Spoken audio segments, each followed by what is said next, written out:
Hello, dito sa part na to, lalagyan natin ng VLAN yung bawat department. Halimbawa, dito sa students, lalagyan natin ay si VLAN 5. Ayan, ganito yan kung paano gawin.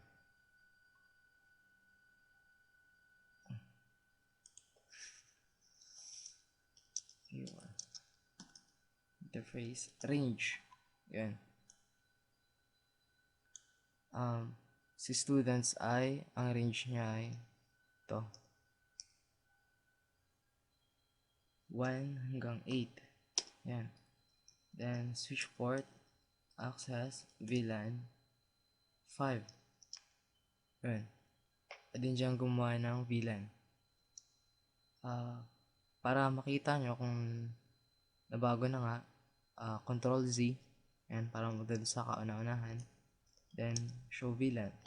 Yan, kung mapansin nyo, yung 1 hanggang 8 ay napunta na kay VLAN 5. Yan. Gawin natin yung sa iba pa. Oops. Range 9 hanggang 16. Yung accounting. Then, switch port, access, VLAN 10. Yan. Tingnan natin. Yun. Punta na dito si 10. VLAN 10.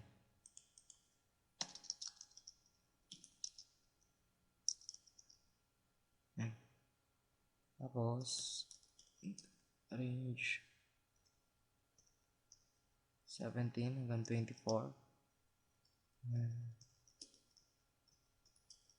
15. Yan.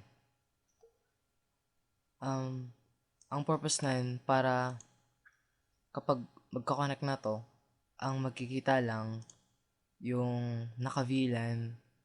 Halimbawa dito sa students, naka-VLAN lang ay sa 5. 1 hanggang 8. Yun lang yung magkikita. Subukan natin.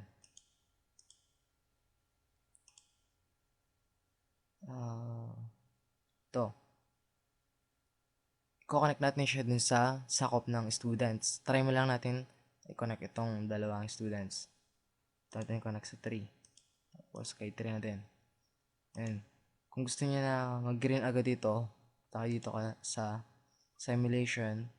Then, delete. Ayan.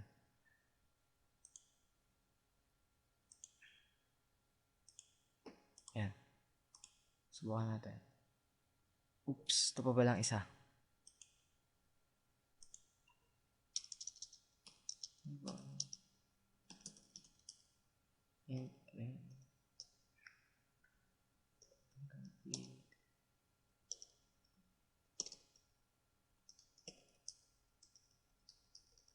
VLAN 5.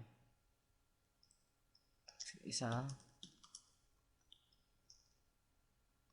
9 hanggang 16.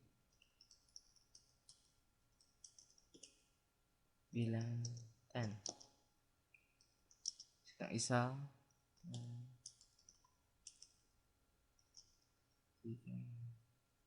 17 hanggang 24.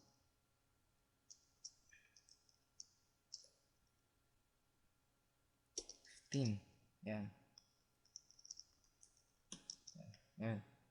Ang natitira na lang sa default ay ito. Si Gigabit. Yan. Try natin. Oops. Yan. Ito muna students. Ayan, successfully siya. Pero kung pare, itong accounting, pumundang students, pagpipilitan nyo, hindi siya pwede. Kung students, pumunta kang treasurer, hindi rin pwede. Yan. Pwedeng connect, kuwari, ito, connect pa tayo ng isa pa. Halimbawa, accounting, 9 hanggang 16, connect tayo ito sa 10. Tapos, dito naman,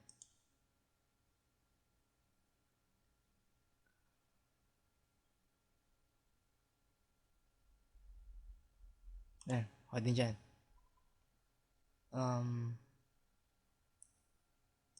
Ayusin mo natin to.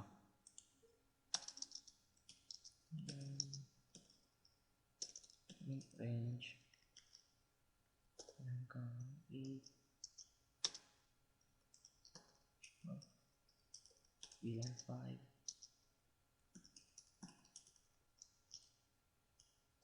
hanggang 16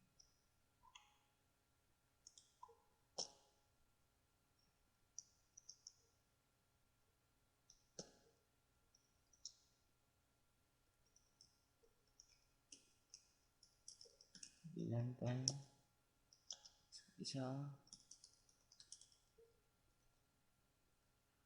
then 17 24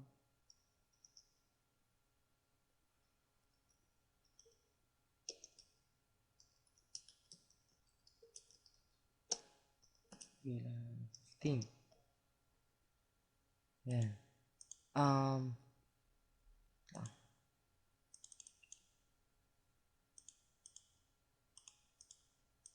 Yan. Kukonect din yan. Counting, papunta din sa accounting na dulo. Yan. Pero kung dito, accounting, punta kay students, hindi siya pwede.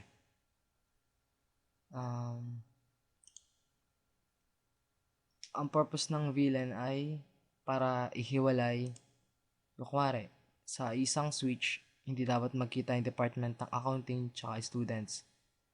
Kaya, gamitin natin ng VLAN. Pero, hindi dapat maraming wire. Tulad nito, mga cable.